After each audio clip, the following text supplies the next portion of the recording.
तालियों के साथ स्वागत कीजिए आकृति मौर्य का।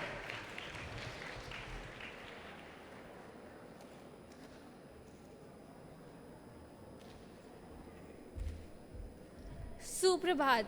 मैं आकृति द मॉडर्न स्कूल की छात्र आज आप सभी के सामने नेताजी सुभाष चंद्र बोस के योगदान और ज़िंदगी के बारे में कुछ बताना चाहूँगी। नेताजी सुभाष चंद्र बोस भारत के एक महान देशभक्त और बहादुर स्वतंत्रता सेनानी थे। वो स्वदेश अनुराग और जोशपूर्ण देशभक्त के एक प्रतीक थे। हर भारतीय बच्चों को उनको भारत की स्वतंत्रता के लिए दिए गए उनके कार्यों के बारे में जानना चाहिए। इनका जन्म 23 जनवरी 1897 को ओडिशा के कटक में एक हिंदू परिवार में हुआ था। कोलकाता इनकी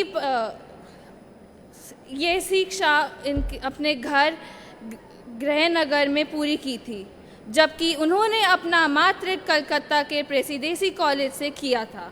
कलकत्ता विश्वविद्यालय के स्कॉटिश चर्च से दर्शन शास्त्र में ग्रेजुएशन इन्होंने पूरा किया।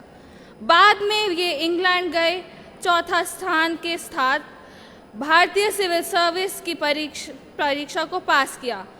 अंग्रेज़ों के क्रूर बुरे बर्ताव के कारण अपने देशवासियों की दयनीय स्थिति को बहुत दुखी थे। भारत की आज़ादी के माध्यम से भारत के लोगों की मदद के लिए सिविल सेवा के बजाय इन्होंने राष्ट्रीय आंदोलन से जुड़ने का फैसला किया। ये भारतीय राष्ट्रीय कांग्रेस पार्टी में भी चुने गए थे। गांधी जी से वैचारिक मतभेदों के कारण इन्होंने पार्टी छोड़ दी। कांग्रेस छोड़ने के बाद इन्होंने अपनी फॉरवर्ड बालक पार्टी की स्थापना की। वो मानते थे कि अंग्रेज़ों से आज़ादी पाने के लिए अहिंसा आंदोलन काफ़ी नहीं है, इसलिए देश की आज़ादी के लिए हिंसक आंदोलन को चुना।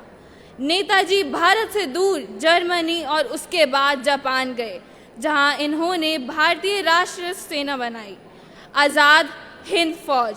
सुभाष चंद्र बोस ने अंग्रेज़ी शासन से अपनी मातृभूमि को बनाने के लिए तुम मुझे खून दो, मैं तुम्हें आज़ादी दूंगा के महान शब्द से अपने सैनिकों को प्रेरित किया। ऐसा माना जाता है कि 1945 में नेताजी सुभाष चंद्र बोस की मृत्यु एक प्लेन दुर्घटना के द्वारा हुई थी।